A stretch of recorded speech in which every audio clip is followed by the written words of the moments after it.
Hello friends, welcome to my channel અરુકુક ગુજરાતીમાં. આજે બનાવીશું વર્ષો જૂની રીતથી મેથીયા આખી કેરીનું ખાટું અથાણું. આ અથાણું કાળું નથી પડતું, ચીકણું નથી થતું અને તેને આખું વર્ષ ફ્રીજ વગર બહાર સાચવી શકાય છે.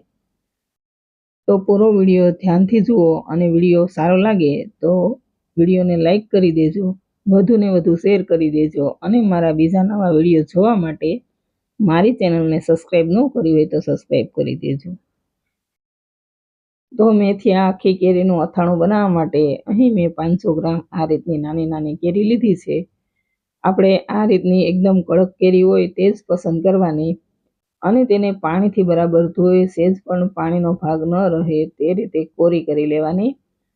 હવે તેને આ રીતનો ડીટીયા પાસેનો ભાગ કાઢી લઈએ અને તેને કટ લગાવી લઈએ. આપણે કેરીના પોણા ભાગ સુધી કટ લગાવવાની છે. હવે તેને સામેની બાજુ ફેરવી અને બીજી કટ લગાવી લઈએ.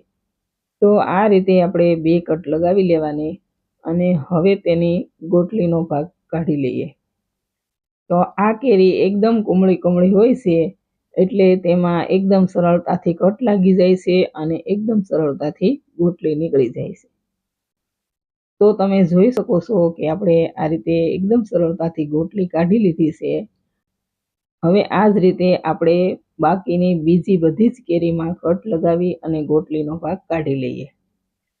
તો આપણે બધી જ કેરીમાં કટ લગાવી અને ગોટલીનો ભાગ કાઢી લીધો છે. હવે એક વાટકામાં 3 ચમચી મીઠું અને 2 ચમચી હળદર નાખીશું. તેને બરાબર મિક્સ કરી લઈએ. જ્યારે કેરી પલળવા મૂકીએ ત્યારે હળદર મીઠાનું પ્રમાણ થોડું વધારે રાખવાનું, તેનાથી અથાણું ચીકણું નથી થતું. તો હળદર મીઠું એકદમ સરસ મિક્સ થઈ ગયું છે. હવે તેને કેરીમાં ભરી લઈએ. આખી કેરીમાં થઈ જાય તે રીતે આપણે હળદર મીઠાને ભરી લઈએ. કેરી પલળશે એટલે મીઠાનું પાણી થશે અને હળદર મીઠું બહાર નીકળી જશે.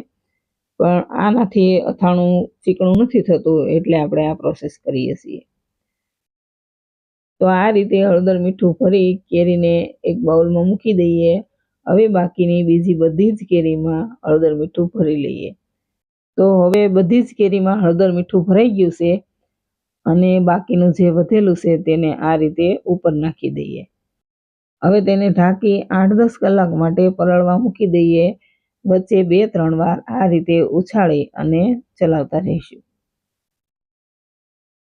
હવે 50 ગ્રામ આખી મેથી બરાબર સાફ કરીને લીધી છે. તેને કોઈ પણ મોટા વાસણમાં લઈ લઈએ અને એકવાર પાણીથી બરાબર ધોઈ લઈએ. હવે આખા વાસણને પાણીથી ભરી ઢાંકી અને મેથીને પણ 8-10 કલાક પલળવા મૂકી દઈએ.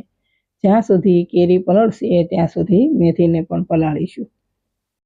હવે 10 કલાક પછી કેરી સરસ પલળી ગઈ છે તો તેને કોઈ પણ કોટનના કપડા પર ઘરમાં જ પંખા નીચે સૂકવી દઈએ.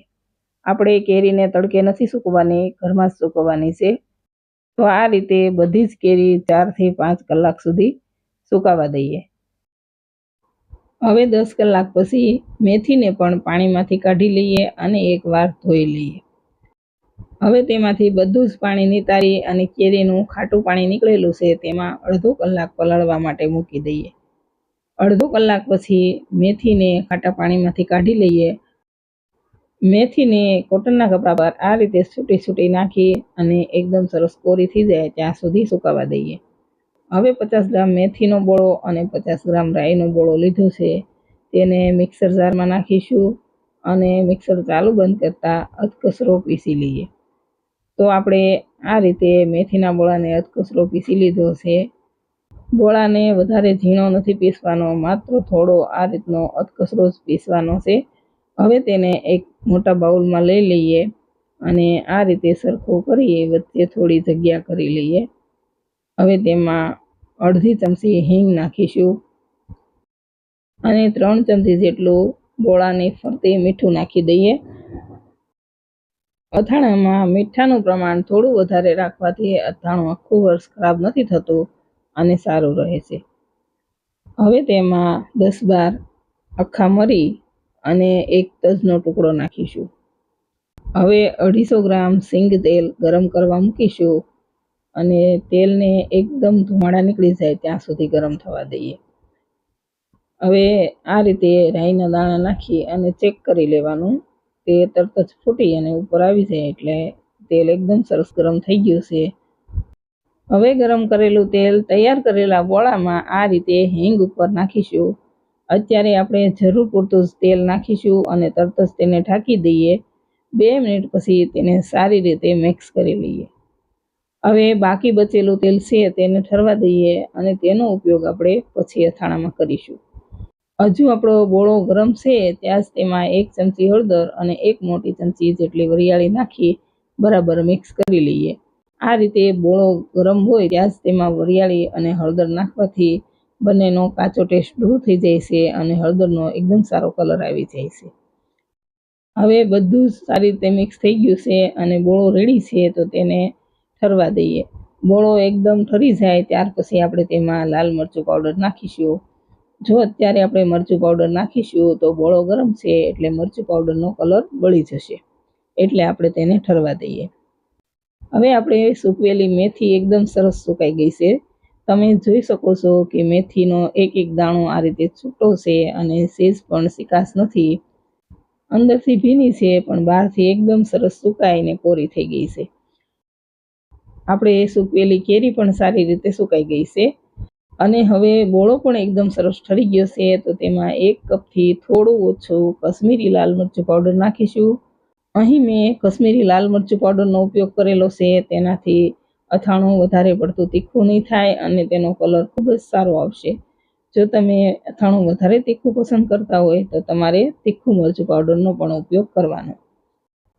હવે તેમાં પલાળી અને સૂકવેલી મેથી નાખીશું અને તેને પણ બરાબર મિક્સ કરી લઈએ. હવે બધું જ બરાબર મિક્સ થઈ ગયું છે અને આપણો બોળો એકદમ રેડી છે. તો હવે તેને હાથથી બરાબર મિક્સ કરીશું અને કેરીમાં ભરી લઈએ. તો બોળાને આ રીતે એકદમ સરસ રીતે દબાવી અને કેરીમાં ભરી લઈએ. તો આપણે આ રીતે કેરી ભરી લીધી છે.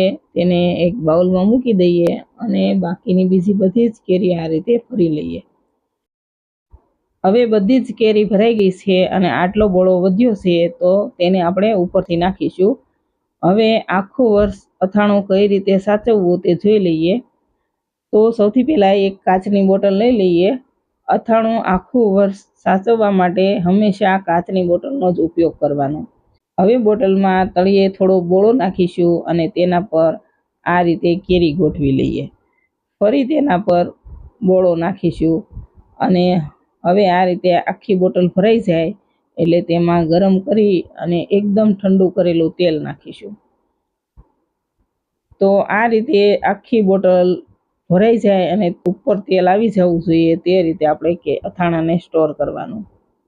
આખા વર્ષ માટે અથાણું સ્ટોર કરતી વખતે આ રીતે ઉપર સુધી તેલ આવી જવું જોઈએ. જો 2-4 દિવસ પછી તેલ અંદર એબ્ઝોર્બ થઈ જાય તો બીજું તેલ ગરમ કરી એકદમ ઠારી અને નાખી દેવાનું. તમારું અથાણું ક્યારેય નહીં બગડે.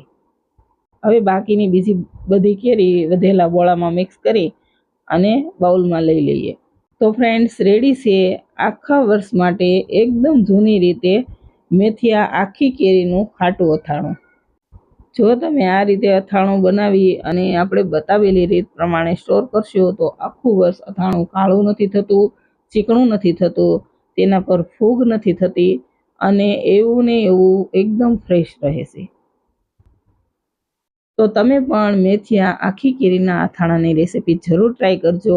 વિડીયો સારો લાગે તો લાઈક કરી દેજો, શેર કરી દેજો અને બીજા નવા વિડીયો જોવા માટે ચેનલને સબસ્ક્રાઈબ કરી દેજો. Thank you for watching.